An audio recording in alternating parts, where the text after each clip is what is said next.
We promised you a deep dive into emerging markets, the stocks. Well, they've rallied in the last couple of years. Passive funds have outperformed the actively managed ones, and both in returns and in terms of flow. That time, money managers said they will still start outperforming when the markets decline because they can diversify the risk, while exchange-traded funds, they can't. Well, stocks are down 15% since January.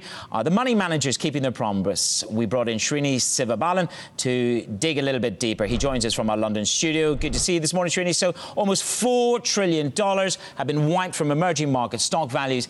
Is that at last putting an end to the obsession with ETFs? Active funds for 2 years, as the emerging market stocks rallied, for 2 years they have played second fiddle to ETFs because it was easy for investors to make money by just investing in index trackers. And active managers were just waiting for this opportunity, a declining market. The logic was that in a declining market, investors would want to have the flexibility to churn out of loss-making positions, which ETFs can't, and move into outperforming positions, which active funds can. However, that logic is not really holding up in this slump. As you see here, the inflows have turned into outflows for both ETFs and active funds. But active funds are losing more money from investors than ETFs. In the last 10 weeks, active funds have lost $8.2 billion in customer deposits compared to $7.5 billion that have gone out of ETFs. So, as far as flows are concerned, it seems to be a case of heads you win, tails I lose for active funds. Listen, how will investors, they won't be able to stay away for very long if money managers perform better than the ETFs, are they?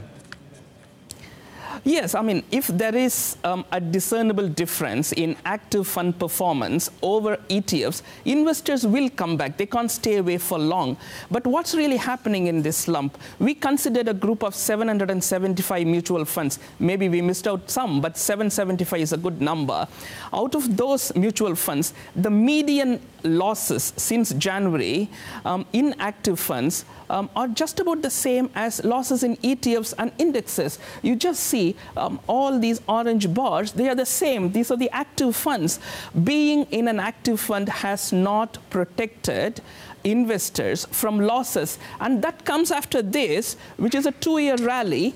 Active funds actually underperformed ETFs and index, the main benchmark index. And you would expect smaller losses now, but that's not happening. And Srini, the averages don't tell the full story, do they? There must be some funds that are actually doing well in this volatile environment.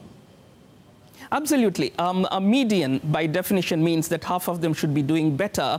So we went into the granular level and tried to see if active funds, individual active funds, are doing much better than the benchmark index. And what we found there, 293 of those 775 funds are outperforming the emerging markets index, which is to say that they are making smaller losses. If you are looking for positive returns in this market, only 5 funds have produced positive returns in the active space, and those are primarily short-selling funds. It's very natural that short sellers would be making money in this declining market. But if you are looking for positive returns, they are not coming. So the good old strategy of stock picking, playing uncorrelated assets against each other, playing individual corporate themes, that's not rising to the top. So the bottom line is that this is not the opportunity for active fund managers to lose the underperformer tag.